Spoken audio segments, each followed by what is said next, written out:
Okay, I'm just gonna wait and see if I'm streaming. I should go and like check my live videos and then delete some of my live videos because I be saying some crazy stuff. I'm on. Hello, people. It's Chris. I'm back with another live video.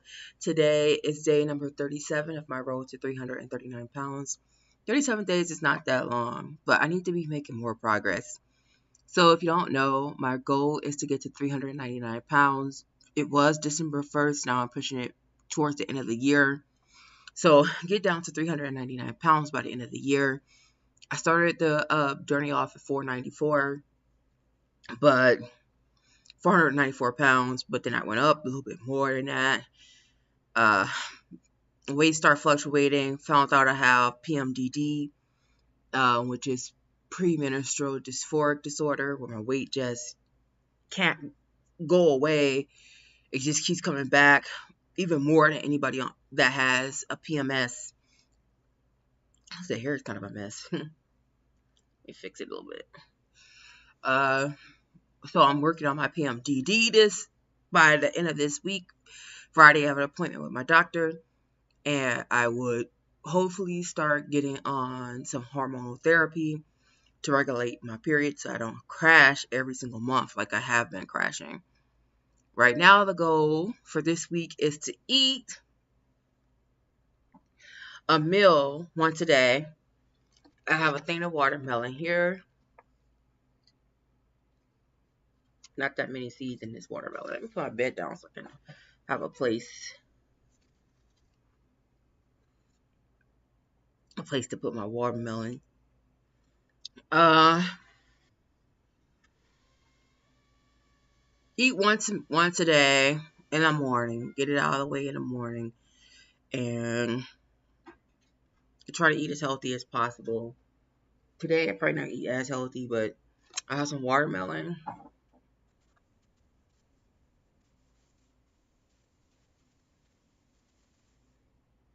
water,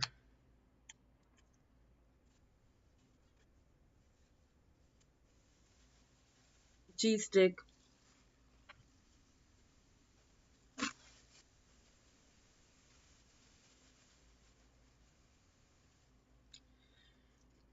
zero sugar pudding, and salami. So I probably people aren't gonna show up today, but the goal for this channel is going to be me living my life. Even though I do spend a lot of my time watching Asian dramas, I'm gonna start a new channel with my Asian drama exception and talk about it on a different channel. I think that would be cool for me to do because that way I can talk about the dramas. Now, if you look at any of the Asian drama channels, they are all kind of like the top 10 this, the top 10 that, clickbaity. But they get millions and millions and millions and millions of views. Like I can look up some now of the channels. Let's see. Mm,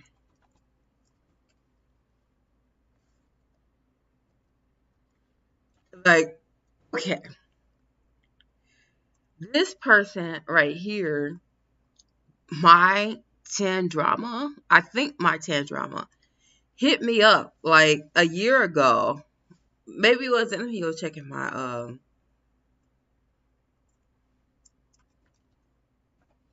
drama list.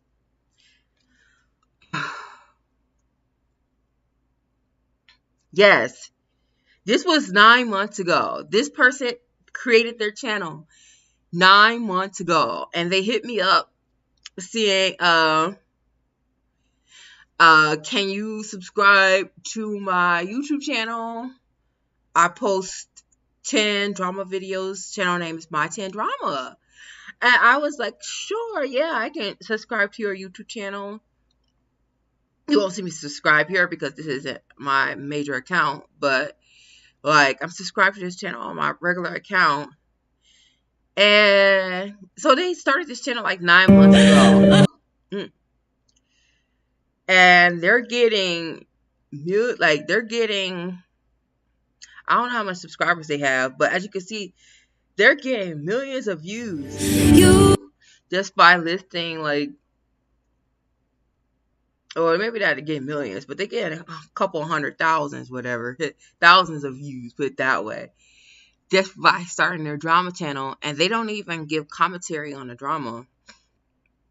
That they just talk about, like, this is the best 10 dramas you can watch, yada yada yada. And I'm like, okay, man, I ain't mad at y'all. But I want to do my own spin on things with the dramas. And most of these Asian drama channels don't give commentary unless they're like Chinese or Korean people. I don't have actually seen any Korean people give commentary on Korean dramas on YouTube. There might be some, but I haven't seen any. But I've seen Chinese people. There's like Avenue X and this other guy, I forgot his name. They give really good breakdowns of the drama, the culture. So I like watching them because you can understand the culture behind it, the pronunciations of the actors' names and stuff. I watch their channels because you can get a little bit more in depth about what's going on with these dramas, why certain dramas just fall off, or why it's taking too long to go into production, stuff like that. You can go on their channel, and you can get the Chinese people perspective too. So I'm like, that's a really good breakdown. But you don't see any American people break down these drama from our perspective, not that I've seen. So I might start a channel. I watch way too many dramas.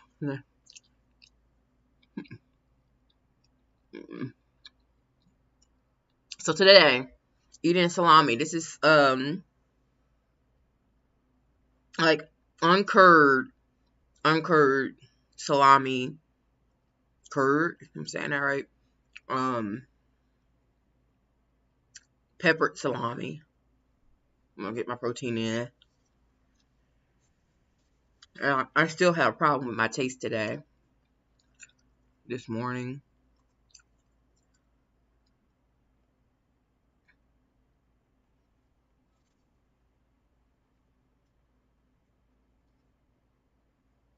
I figured there would be not many people coming in this morning. But I wanted to get my live out the way.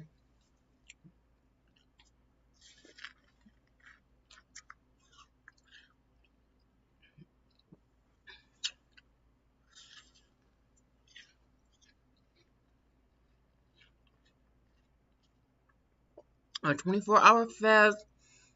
My tooth is hurt. A 24-hour fast is nothing for me.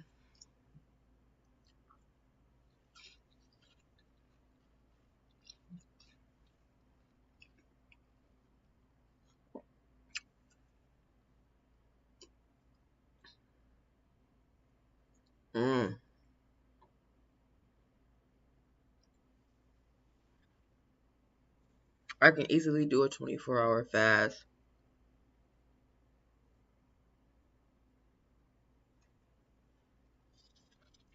Even if I'm like full on carbs, I can do a 24-hour fast without any problems.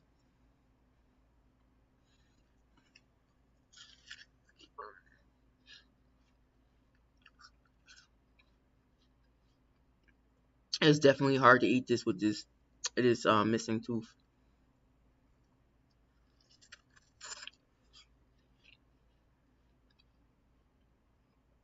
So the goal for me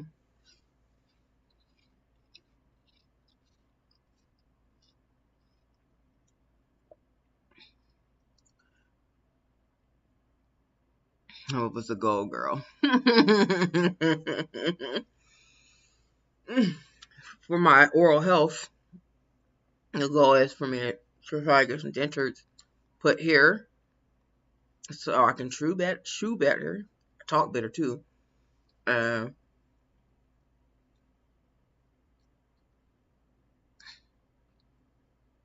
to get my whole entire gums cleaned, teeth cleaned at the root.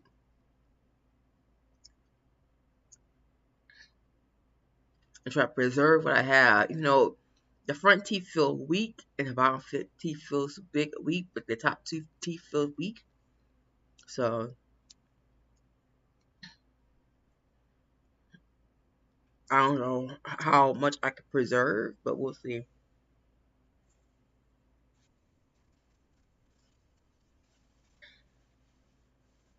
I ain't got nothing better to do but watch like dramas, but I was watching gossip too, celebrity gossip, which is not gossip. It's basically celebrities do something, people record it, and then the blogs will come out and report it and give their commentary about what happened.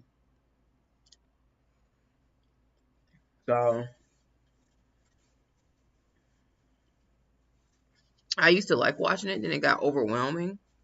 I'm like, this isn't real news.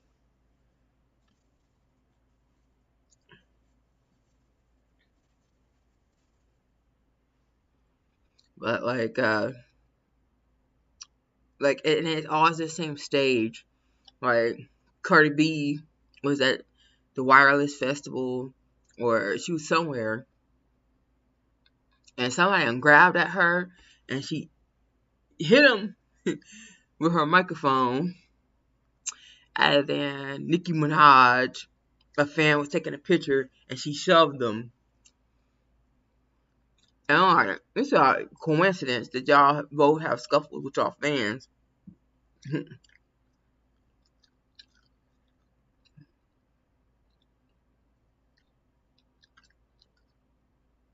When Nicki Minaj, she's back at touring, and Cardi B just released a new single, which I didn't see her music video yet. I'm gonna watch her new music video because I know it's gonna be interesting. But it's funny because I haven't heard anybody talking about it like they was talking about WAP. When WAP came out, it's kind of hard to avoid that music video. Oh, alright, okay, let me check it out. Everybody's talking about it.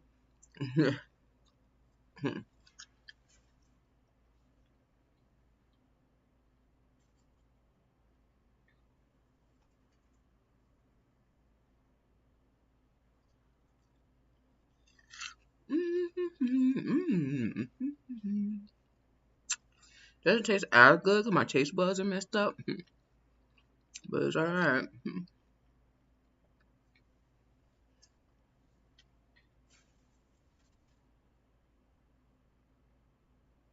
Trying to pick out the small ones so I can chew it.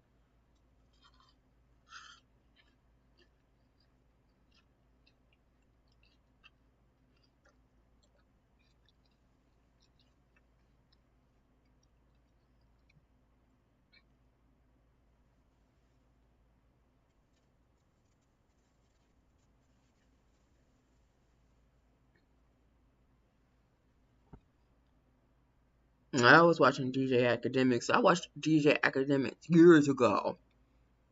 And people were saying that he was living in his mama basement and stuff. I don't know if he's living in his mama basement or not, but I watched him years and years and years ago. And I heard, oh, this guy, he's talking about rappers and stuff. People I don't know anything about, but I just like him breaking down kind of like what's going on and the young generation. It was good to watch him. Like, I don't have to go and search out what's going on with the young generation music. I can just watch him and figure out what's going on. And now I have no idea what's wrong with this guy. He's attacking Chris Brown. He got T-Pain on his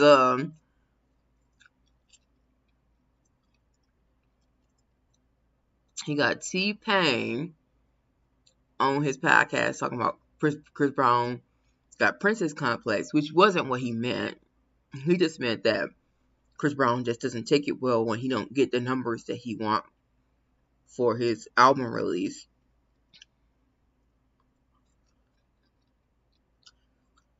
He didn't really mean that. he has real princess complex. But DJ Academics being messy, I don't know if this was his channel or somebody else's channel, put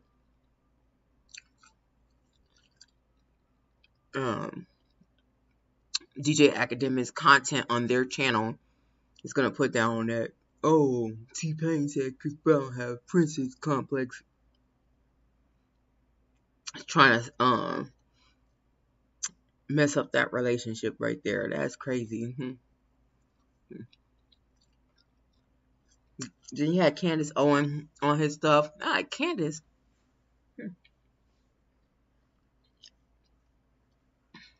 I don't know much about her per se. I know she's like far right, and she gets very popular because she's a far right conservative. But I don't like her, not because of her political stance, because I always sit on middle on everything.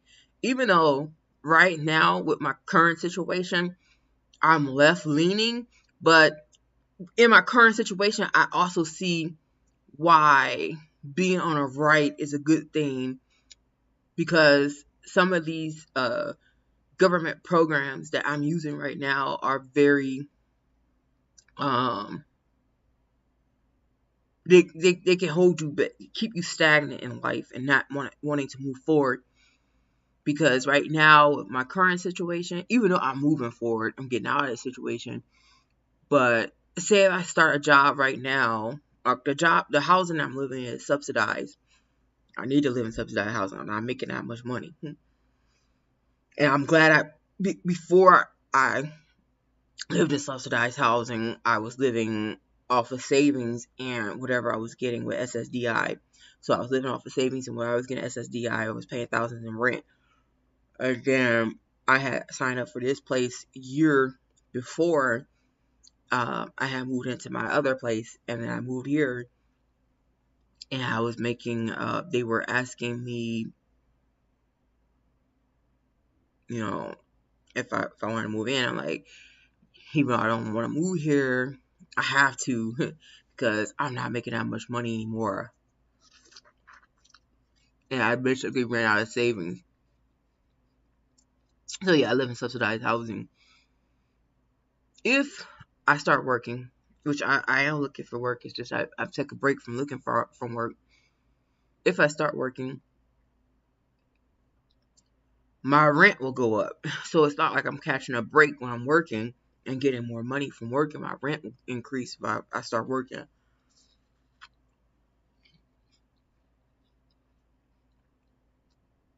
If I work too much, I don't get my SSDI. So I have to work enough to keep SSDI, but that enough is just enough to barely afford rent and food. Because if I make too much money on food, I can't utilize other services. So really, like, it keeps you stagnant.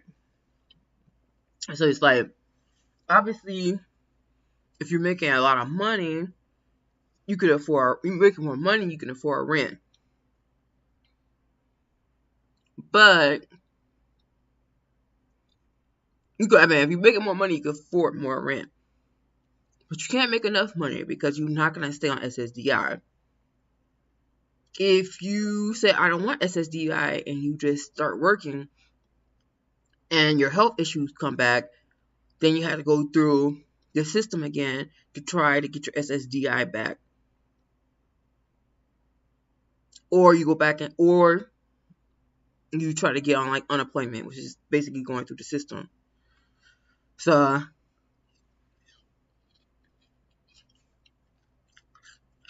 you gotta be 100% sure that you are okay to go back to work.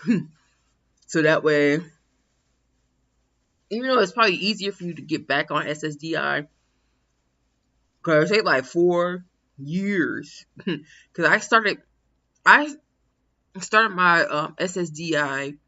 Well, well, I didn't start it. I didn't sign up for SSDI. What happened was I got put in a mental institution and they started me on SSDI. I didn't even want to get on the system. Then there was a lawyer, and the lawyer was like,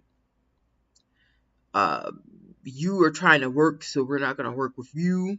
We're not going to work with you anymore. So I didn't even know SSDI situation was going on. Then I got a letter saying, hey, you go in front of a judge. Now, this was all the course of 4 years. I was in college, so I was thinking about, I'm going to go to work after college. I'm not going to get on SSDI. But I had manic episode after manic episode after manic episode after manic episode. I had to get a special pass when I was in college to excuse me, which I didn't get excused often, but just to excuse me, just in case I end up in a mental institution, I don't get kicked out of school, so I can make up my work. So, and then they said, and then right before I had a manic episode, I was in a manic episode, and I had no lawyer with me. I went to go to the ALJ judge, and I was like, I don't need Social Security, I'm fine. He said, you're in school? I'm like, yeah, I'm in school. And then my sister down wrote, they done went through all of my records talking about, and this didn't even happen. This is why it goes to show how bad the system is. Talk about, I went outside naked and ran outside, and cars was beeping at me and stuff like that. That ain't never happened. But I mean, all that was in the record, and I'm like, no, I'm fine. I did break down and cry, but I was a little bit overly manic when I went to the ALJ meeting because that whole thing was stressful. And next thing you know, he approved me. I'm like a little bit offended. Like, didn't I say I was okay? But I wasn't, because maybe 2 weeks after that meeting, I ended up back up in a mental institution.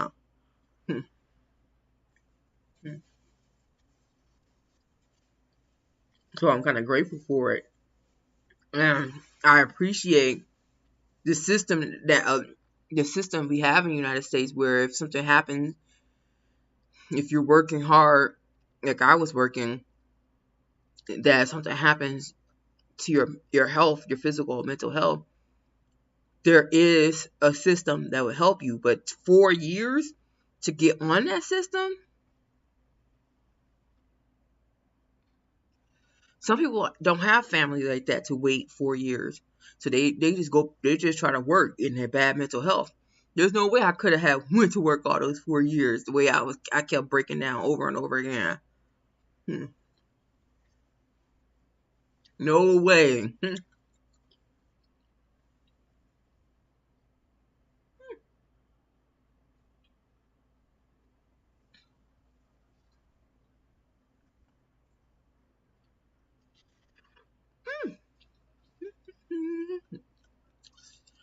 So if you're not from the United States, that's basically what it is. You work, you pay into a system. Everybody pays into the system. I don't think you can get exempt from it. You pay into a system. Hey, Melissa. Good morning. Well, basically, you pay into a system, and hopefully don't have to use the system, because if you need the system, it's either something's wrong with your physical health or your mental health. Some people say people on Social Security disability are lying about their disability. I'm pretty sure there's some people who are lying about their disability in the system, but it's so difficult to get on the system. It's so difficult to get SSDI. There's so many loopholes, and there's so many things that they check. It's kind of hard to lie and say, hey, this is going on with me.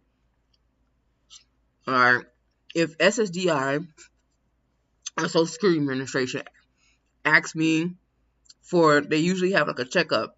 they'll ask you, hey, you want to make sure that your disability is still ongoing. I got one in 2020, which was bogus to get one when COVID was happening, but I got one in 2020.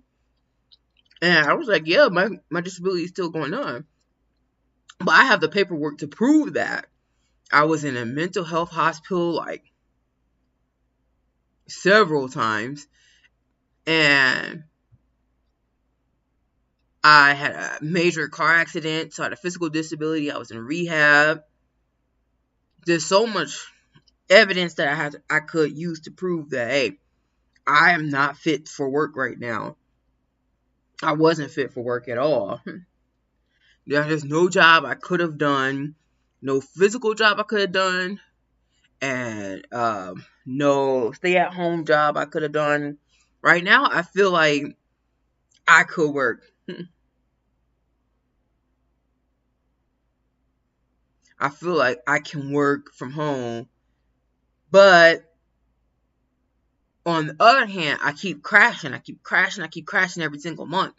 So I don't think I can work from home. I'm gonna try to get on this hormone therapy and see if that will work for me. And if it does, then of course I'm gonna try to get off the system as quickly as possible. I don't care if I have to pay $1,000 on the rent. If I can make $3,000, $4,000, $5,000 a month, whatever, how much money I can make a month, it'll be better than what the little amount of money that I'm getting from the government. Because everybody saw that people on Social Security disability got an increase. Okay, here's another thing. I probably would do a separate video about this on if I start another channel, because this is very important. This year, let me just see what it is. I'm gonna talk about this crap right here, but I actually want to make a separate video about this, but I'm gonna talk about it now. But I'm gonna make a separate video about this. Okay, so COLA increase.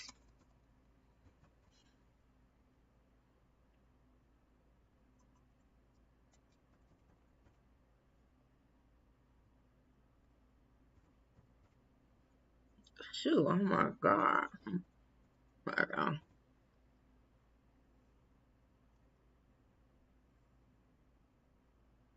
Okay. I'm at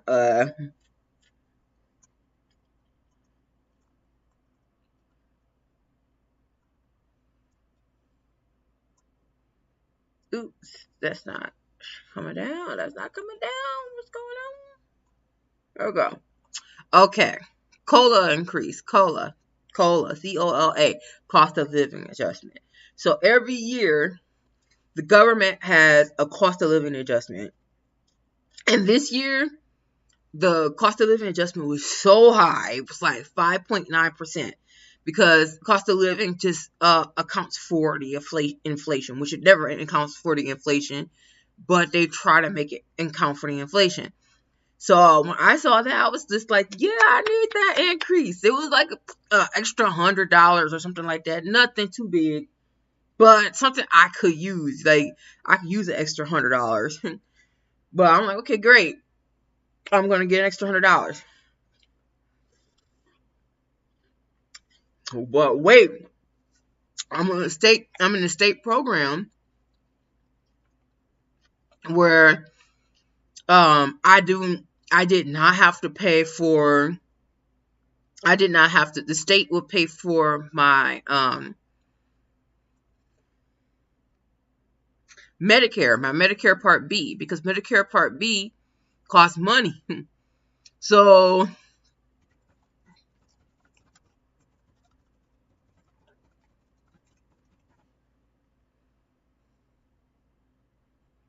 let me get the cost of Medicare Part B.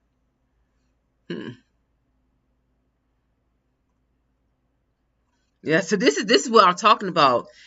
The Democrats don't know what the hell they talking about sometimes. Now, I'm not a Democrat or Republican, but Democrats don't know what the heck they talking about. These programs, they just keep you barely surviving. They're not really, you're surviving, but you barely surviving. And me, I know if I'm in a pickle where everything gets cut off, let's hope nothing ever gets cut off. I'm hoping never get cut off from me, because I'm gonna have to find a way to survive somehow. I gotta get my mental health together. That's why I'm really like striving to get my mental health together, get my physical health together, because you can't rely on these damn programs. So, um, so obviously I'm making less than $91,000 a year. So my Medicare costs $170. $170. Mind you, we got a 5.9 increase. So I'm getting an extra $100. That's great. My Social Security benefit, but the state covered my Medicare Part B, because I'm not making that much money. I'm making more than the normal person get. I'll say that. I hate like, oh, I'm making more than, but it's the facts. The normal person on Social Security disability, I think they get about like $1,000, $1,100. They don't get that much money. But I work my butt off, so I'm making as much money as people who are retired after work, and that's because the fact that this is another bogus thing too. They were working in the 70s and 80s, so they weren't making as much money, and the government don't account for that. And obviously, I was working in the 2000s, so obviously I was making more money than them for a 10-year stretch.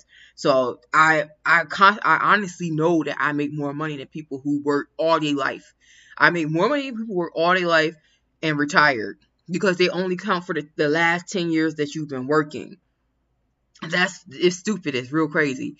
So the going back to what I'm saying, I'm thinking I'm getting a 5.9 increase. So that was an extra $100. Instead, let me pull this up. Instead, the state no longer covers Medicare Part B anymore. So I get kicked off to get my Medicare Part B paid for. I get a $90 to $100 increase, and they take that Medicare Part B coverage away. So I'm making less money than I was last year with the COLA increase, because I have to pay out of pocket for Medicare Part B, which I should pay out of pocket for Medicare Part B. What I'm saying is, they didn't do us any favor by raising COLA, because now the state's no longer paying Medicare Part B. So I'm making less money. I was like, that's bogus stuff. And that's not the only thing. I'm not gonna tell everybody business. There's people out here getting like $100, $200, $300 pay cuts off of their Social Security disability insurance. And these people are retired. They're like 65 and over, and they're getting cut. Their money's getting cut. And these are programs that the Democrats are fighting hard for.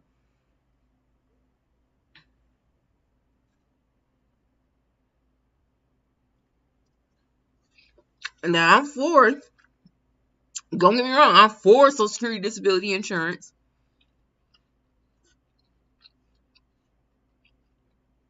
But these programs got to be better, because if they're put in place for people to survive, the only reason I'm surviving right now is, one, I live in a state that caters to people with disabilities.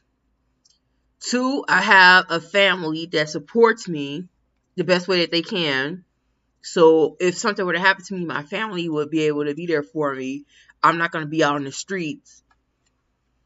And three, I live in subsidized housing. If I didn't have subsidized housing, yeah, it's different for each state. There's states that will probably still pay for people Medicare Part B, regardless of the COLA increase. I'm sure of it. But I also think like COVID-19 started programs for people like, okay, so my So for my internet, for example, I was paying $70 a month for my internet. There was a program that was going on. I don't know any of these programs because I don't be looking out for them, but I should. There's a program, I forgot what it was called, that will give you $50 off of your internet bill. So I got in on it at the tail end. So as long as you are in some sort of state program like Medicaid or food stamps or any program like that, you can get $50 off your internet bill. So I got in on the tail end. So I had 2 months where I didn't have to pay the $70. Now I pay $40. I pay $40 for my internet now because I'm on the program. But and that saves some money for me. I'm eating string cheese, by the way. That saves some money. But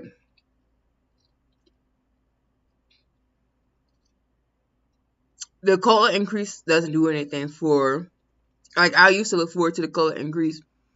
Now, like, I'm looking forward to getting my health back so I can get back to making money the normal way.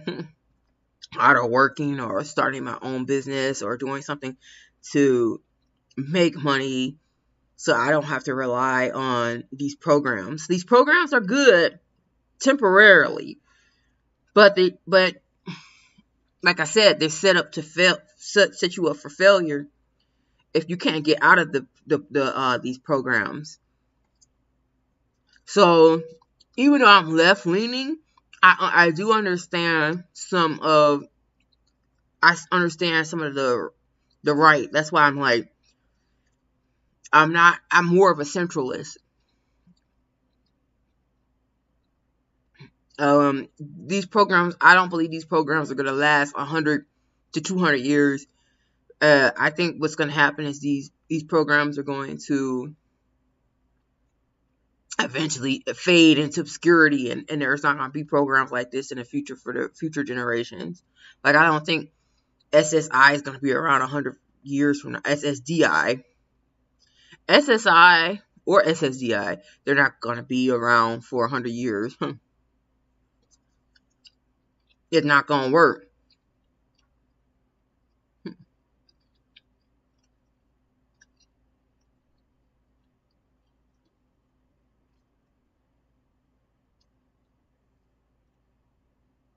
But you just can't tell people, be responsible, save for a rainy day, just in case something bad happens, when the minimum wage, just go look at the minimum wage. Alright, I was looking at minimum wage. It's crazy. Like,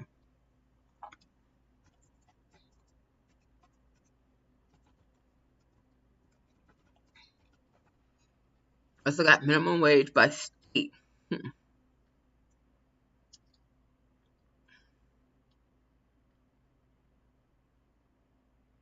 So the federal minimum wage, when I was working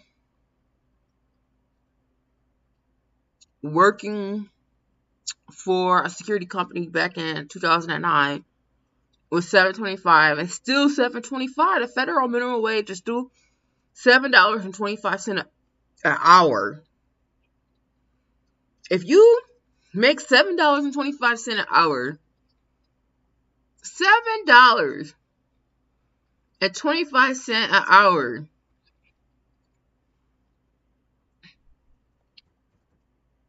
$40 hours a week.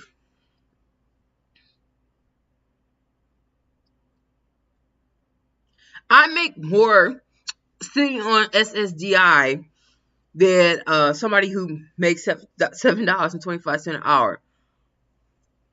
Mind you, I don't have to pay taxes. Well, I do pay taxes because I do sell some items and stuff, but I do have to pay taxes at the end of the year. But if I wasn't filing taxes at the end of the year, I wouldn't have to pay taxes. So mind you, you pay taxes Just say you get to keep 85%, which I don't think you. I think you keep less than that. But let's say you get to keep 85% of your money. You make $986 a month. Now, where is Alabama is $725. Georgia is $725. Idaho is $725. Indiana $725. They really tried it. They still keeping their minimum wage at $725 is crazy. Now, let's look at South Carolina, for example, since they want to keep their minimum wage at $7.25. Let's assume that the person who's making $7.25 is single. They don't have no kids, no relationship, no life. All they live is for work. They make, let's say, $1,000 a month. What in South Carolina? What is the average rent in South Carolina? Let's look.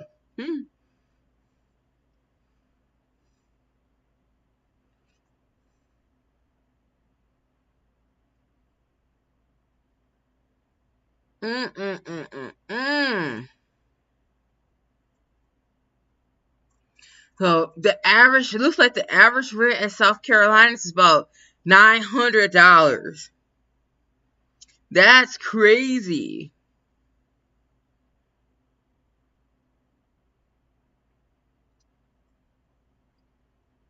You cannot afford your own apartment. You are a grown working adult making $7.25 an hour minimum wage. You can't afford an apartment. So let's say you make it $14 an hour. Well, $15 an hour. $15 an hour, and we'll double that. You make it $2,000. You still can't afford an apartment. You could barely afford an apartment because most apartments want you to make 3 times as much of the cost.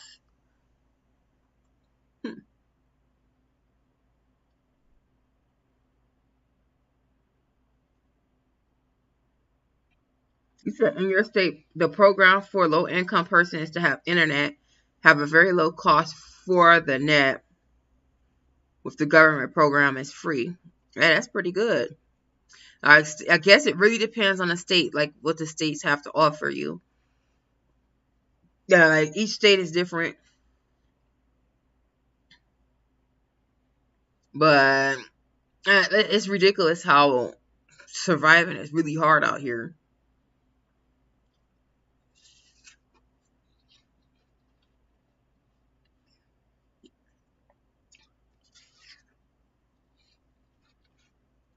And both of my sisters are doing well in the states that they live in. And they both live in one of my sisters lives in Texas. My other sister, she lives in DC, Maryland, somewhere around there. But they're making 6 figures. They're making more money than normal people make.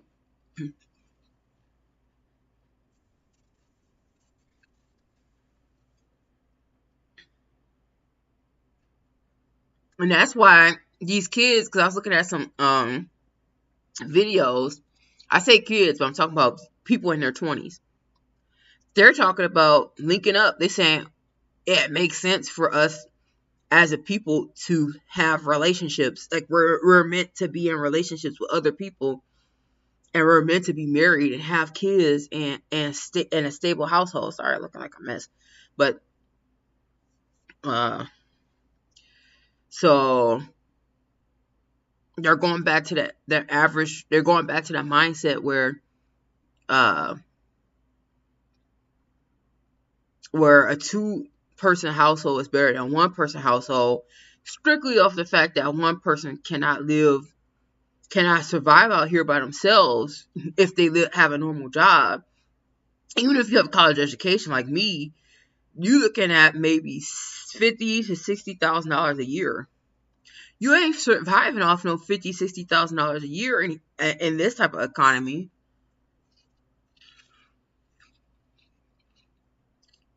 The cost of gas, if you want to travel, food, if you want to have a social life, you want to have a house, a mortgage, a car. It's at least $75,000 a year.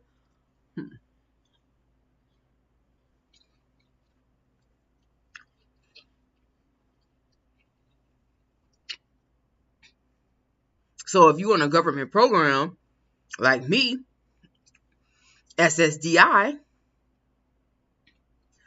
you're on a government program like me on SSDI, and you thinking, I am not going to be able, if I get off these programs. First of all, I haven't worked for 5 years, and I noticed a lot of people don't want to hire me because I'm a risk. I haven't worked for 5 years. They don't know why I haven't worked for 5 years. It's best to have somebody with a stable work history with no gaps in their work history. So if I'm lucky to get hired, best get hired more than $7.25 because I got a college education. But I have to look at maybe getting like double minimum wage, which is $15 an hour, which is very low for me too, because I was making more than that being an intern. So I'm looking like maybe $20 and up an hour. Nobody's gonna hire me straight off for $20 an hour. If I haven't worked for 5 years, I have a disability. If I disclose I have a mental disability, that's also a problem for them. I ain't saying I will disclose it, but if I did, it's gonna be extra harder for me to get a job. So I have to accept something extremely low where I cannot afford to stay in my apartment anymore. Because if I remember I make $7.25 an hour, I will be able to stay in this apartment because this apartment is subsidized. But then I'm stuck in subsidized housing, and that's not what I want. So that is not what I want.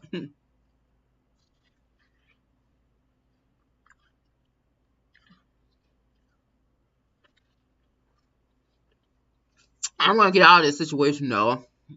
I'm gonna take my time. Work on my mental health, work on my physical health, but I'm gonna get out of this situation. You're lucky to have your rent and utilities help with your rent and utilities. I wish somebody would help me with my utilities. I don't owe that much money on my utilities, and that's why I can't get any help. I had to pay for my own.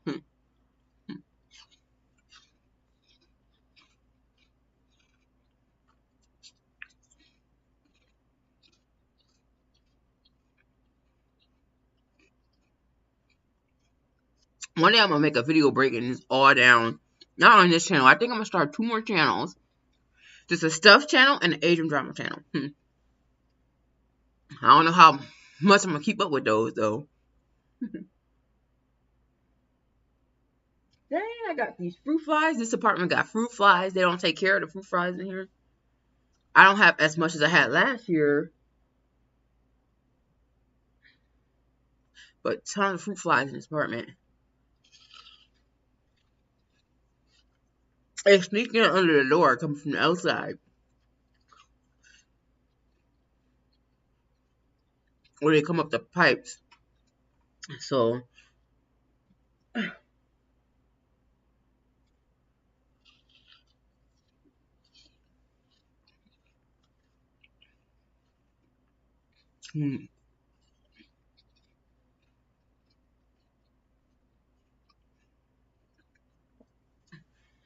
one more thing, watermelon.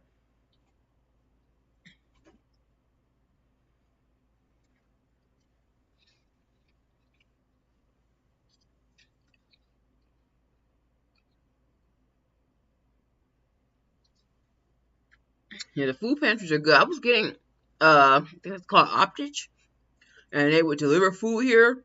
I never would eat it It would be like 2 weeks later, they'll deliver more food. My refrigerator was packed. I'm like, nah. This food is disgusting. It was a free food service. Mind you, I would not be complaining if I couldn't afford food.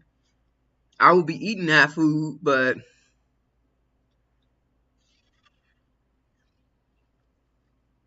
they did bring apples and oranges.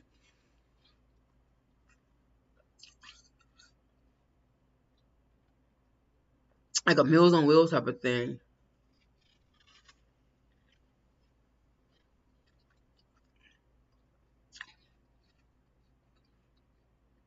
But I plan to get out of this situation. I'm not staying stagnant. Especially once I get on this birth control. On this mindset. I'm on this mindset for 6 to 8 months straight. When I'm getting off of this, and I'm trying hard to get off of it, I will succeed. But if I crash again,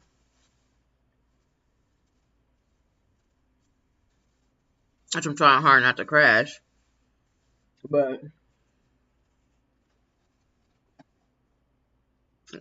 let's just say I'm glad for my state service.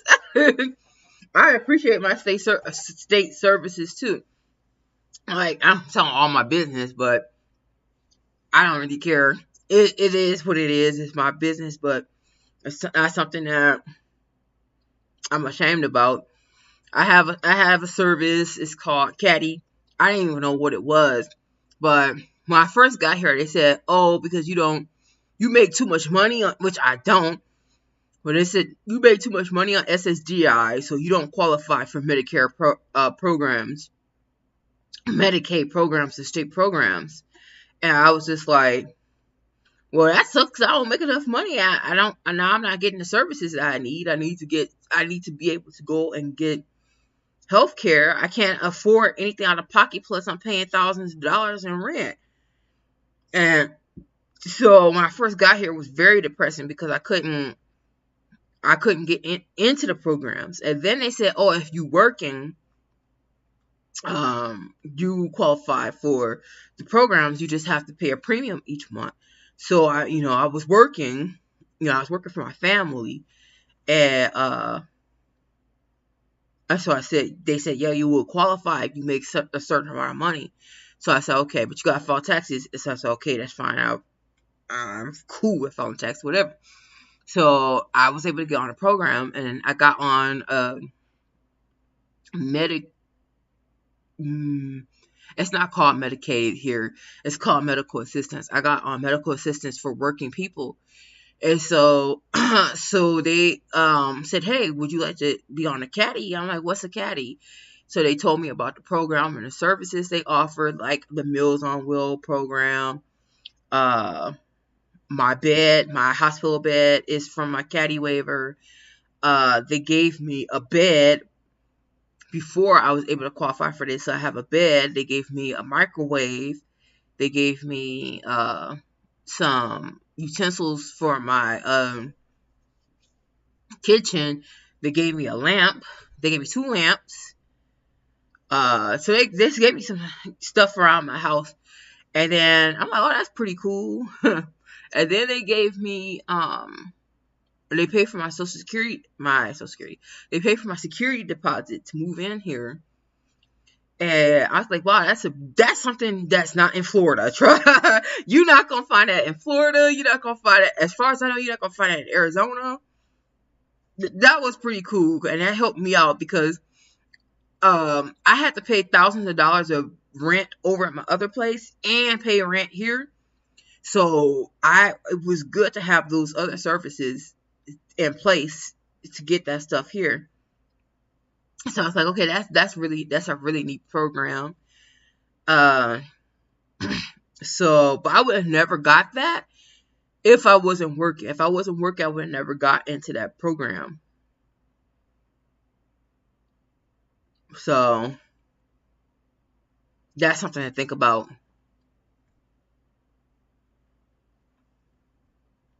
Wait a minute. Yeah, hello. Oh, hey, Giselle, how you doing?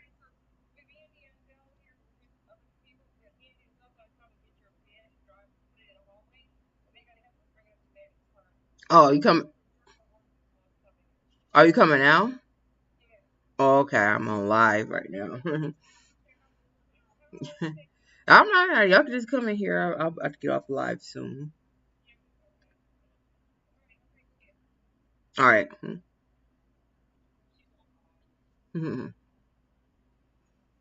So my auntie is moving into the same building that I live in, and I have that bed that I was talking about, and she really needs something, a place to lay down. So my mom and my brother's coming here to get that bed for her, so she can lay down on the bed until she waits for her furniture from another service. There's another service out there that's going to bring her some free furniture so she can have a place to lay down and sleep on. So there are some really good programs all over Minnesota, but and I'm not ashamed of being taking advantage of any of these programs because I really do need these programs. My situation, oh, I probably didn't need my security. I did need my security deposit paid for, but I probably didn't need like the lamps and stuff like that.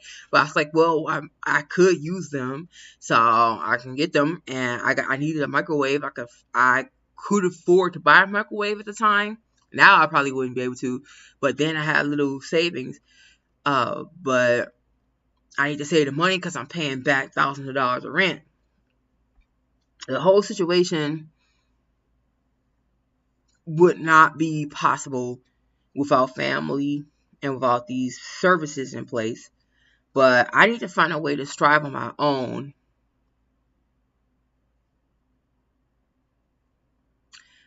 Bye, Melissa. Yeah, my family's here now. All right. What door? What door? Oh.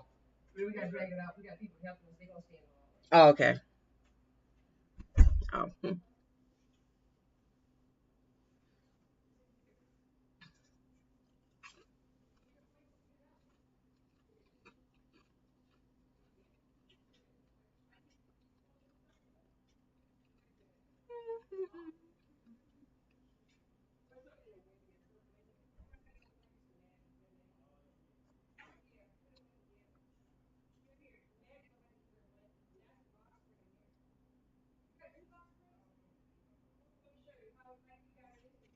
Okay. Yeah, I'm gonna get off now that my family is here, and I will be back on tomorrow. Please like, comment, share, subscribe, and hit the notification bell if you haven't done so already. I will be on every day until I get to 399 pounds.